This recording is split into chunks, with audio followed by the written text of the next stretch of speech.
अस्सलामुअलैकुम दोस्तों, उम्मीद करते हैं कि आप सब खैरियत से होंगे। मैं हूं उमर फारूक और आप देख रहे हैं द फैक्ट्स चैनल। दोस्तों, आपसे दरख्वास्त है कि हमारी वीडियो को लाइक और शेयर कर दिया करें। एक अमरीकी अखबार में एक रिपोर्ट जारी की गई है कि अमरीका दुनिया की वाहिद सुपर ताकत नहीं रहा, क्योंकि इसके इत्तेहादी तुर्की ने अमरीका के अहकामात मानने से इनकार कर दिया है। अमरीका तुर्की को अपने 100 स्टेल्थ तैयारे फरोख्त करने का मुआहिदा भी कर चुका है और तुर्की को तंबीह की है कि वो रूस के दिफाई निज़ाम S-400 हासिल करने से बाज रहे, जबकि अमरीका के इत्तेहादी तुर्की ने उस पर वाज़ेह किया है कि वो रूस का S-400 एयर डिफेंस सिस्टम ज़रूर हासिल करेगा और इस तरह अमरीका के दायरा असर से खुद को बाहर कर दिया है, क्योंकि रूसी इंजीनियर, पुर्जाजात और तरबियतकार तुर्की पहुंच चुके हैं। तुर्की ने अपनी करेंसी में तिजारत करने का फैसला कर लिया है। चीन खाम तेल अपनी करेंसी में खरीद रहा है। अमरीकी डॉलर की कमजोरी के असबाब पैदा हो चुके हैं, इसीलिए अमरीका ने सोना बड़ी तादाद में खरीद लिया है, जिसकी वजह से सोने की कीमत में बहुत इजाफा हो चुका है और वो उसको या किसी और करेंसी को मुतबादल करेंसी बनाने की तैयारी कर रहा है। अमरीकी अखबार के मुताबिक गैर मगरबी ममालक में नए इत्तेहाद मार्ज़ वजूद में आ रहे हैं। उनका इशारा पाकिस्तान, तुर्की, चीन और रूस के इत्तेहाद पर है। पाकिस्तान चूंकि एक एटमी ताकत है और खित्ते में बड़ी फौजी कुव्वत रखता है और अपने हरीफ मुल्क भारत की कई साजिशों को नाकाम बना चुका है और भारत को कई दफ़ा सुबकी का सामना करना पड़ा। भारत इतना बड़ा मुल्क और बड़ी फौज रखने के बावजूद पाकिस्तान का मुकाबला करने की सलाहियत नहीं रखता। जदीद हथियारों की तैयारी में पाकिस्तान बड़ी हद तक खुद कफील हो चुका है और अब उसे अमरीका जैसे ममालक से हथियारों की ज़रूरत नहीं रही। टेक्नोलॉजी के सेक्टर में अमरीका की बर्तरी अब चैलेंज हो रही है। अमरीका पूरी दुनिया में स्टेल्थ तैयारे रखने वाला दुनिया का वाहिद मुल्क था। अब इस मैदान में कई ममालक शामिल हो चुके हैं। रूस ने भी अपना 5th जनरेशन तैयारा Su-57 तैयार कर लिया है और जो अमरीका के 5th जनरेशन स्टेल्थ तैयारों का मुकाबला करने की सलाहियत रखता है।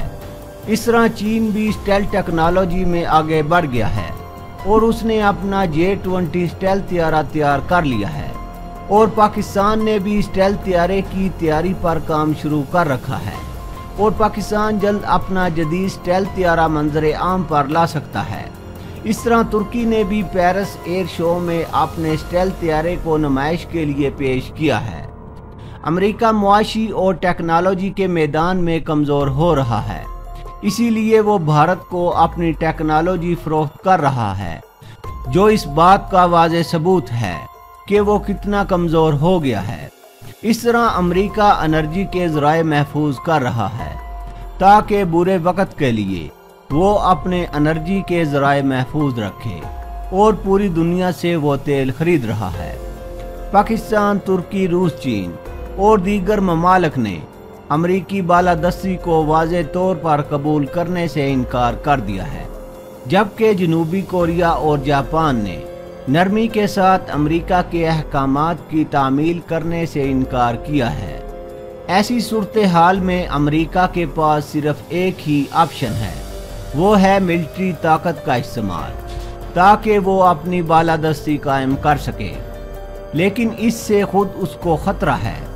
यही वजह है कि वो अपने बहरी जहाज समंदरों में लेकर घूम रहा है, लेकिन उसकी बालादस्ती मानने को कोई तैयार नहीं। जिनको उससे खतरा है उन्होंने रूस और चीन से इत्तेहाद कर लिया है। पाकिस्तान ने अमेरिका के लिए बहुत कुछ किया, लेकिन उसने पाकिस्तान की कुर्बानियों को कोई अहमियत नहीं दी, जिसकी वजह से पाकिस्तान ने उससे दूरी अख्तियार करने का फैसला किया और अब पाकिस्तान को अमेरिका की कोई मोहताजी नहीं रही। पाकिस्तान ने अपनी पॉलिसी को बदलते हुए खित्ते के ममालक से ताल्लुकात मजबूत करने का फैसला कर लिया है। माहिरीन के मुताबिक अब वक्त आ गया है کہ پاکستان اپنی خارجہ پالیسی میں دور رس تبدیلیاں لائے اور چین، روس اور ترکی کے ساتھ تعلقات کو زیادہ سے زیادہ خوشگوار اور مضبوط بنانے پر توجہ دے۔ پاک چین دوستی گزشتہ نصف صدی پر محیط ہے۔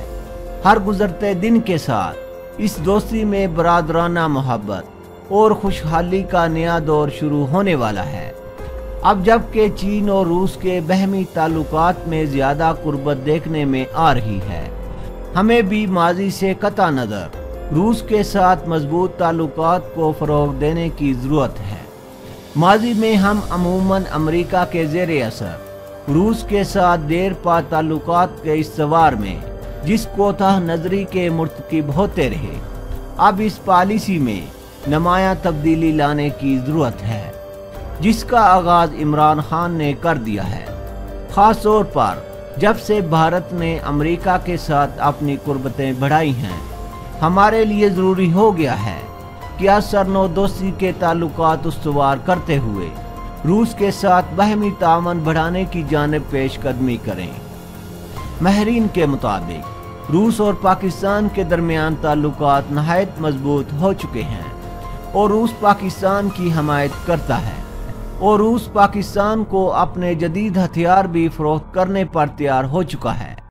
بھارت پاکستان کی طاقت سے اس قدر خوفزدہ ہے کہ وہ امریکہ سے جدید ٹیکنالوجی کے ہتھیار خریدنے میں مصروف ہے۔ اطلاعات کے مطابق بھارت نے امریکہ سے پریڈیٹر ڈرون خریدنے کا فیصلہ کر لیا ہے اور بھارت امریکہ سے 30 پریڈیٹر ڈرون حاصل کرے گا تاکہ پاکستان کا مقابلہ کیا جا سکے۔ بھارت کے اپنے دانشوروں کا کہنا ہے کہ بھارت جنگ کا متحمل نہیں ہو سکتا، اس لیے کہ نہ تو ان کے پاس جنگ کی تیاری ہے اور نہ ان کی افواج جنگ کا ارادہ رکھتی ہیں۔ ان کو MiG 21، سکھوئی 30 اور میراج 2000 کی موجودگی میں رافیل طیارے کی یاد ستا رہی ہے۔ دفاعی ماہرین کے مطابق اگر وہ آ بھی جائے تو پاکستان کو JF-17 تھنڈر بلاک 3 کی شکل میں ایک جدید طیارہ مل جائے گا۔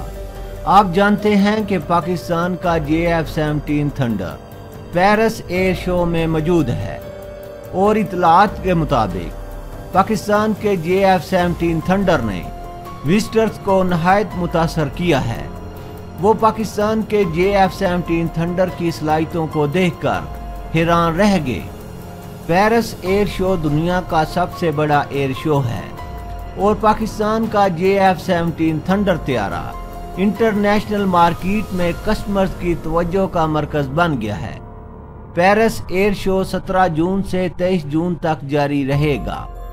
پاکستان کے فوجی افسران کا کہنا ہے کہ بھارت کا کولڈ سٹار ڈاکٹرائن اور ان کا متحرک سٹرائک آپریشن زندہ دفن ہو گیا ہے۔ وزیر اعظم پاکستان کا دورہ کرغزستان نہایت کامیاب رہا اور شنگھائی تعاون تنظیم میں پاکستان نے اپنی طاقت کی بنیاد رکھ دی۔ ذرائع کا کہنا ہے کہ عمران خان کی روسی صدر سے ملاقات نہایت کامیاب رہی۔ آپ جانتے ہیں کہ مشرف کے بعد کبھی بھی کسی پاکستانی حکمران نے روسی صدر ولادیمیر پوتن سے رابطہ کیا، نہ ہی کبھی ملاقات۔ اس لیے اعلیٰ سطح پر پاکستانی موقف کی بریفنگ کا فقدان تھا۔ یہ کمی عمران خان کے دورہ کرغزستان نے پوری کر دی۔ آپ جانتے ہیں کہ بھارتی میڈیا بات کو بہت اچھالتا ہے۔ پہلے اس بات پر غم و غصہ ہے کہ پاکستان کے وزیر اعظم کو کرغزستان کے وزیر اعظم خود کیوں لینے آئے۔ دوسرا غم و غصہ اس بات پر ہے کہ بھارت کے وزیر اعظم کو کرغزستان کے ڈپٹی PM کیوں لینے آئے۔ یہی نہیں بلکہ چین کے صدر شی جن پنگ اور روس کے صدر ولادیمیر پوتن اور وزیر اعظم عمران خان کو اعلیٰ ترین سرکاری مہمان گاہ میں ٹھہرایا گیا، جسے Ala Archa presidential palace of Kyrgyz president سون بکاف کہتے ہیں، جبکہ بھارتی وزیر اعظم مودی کو عالمی لیڈروں سے 30 کلومیٹر دور اندرون بشکیک میں واقع ہوٹل اورین میں بھیج دیا گیا۔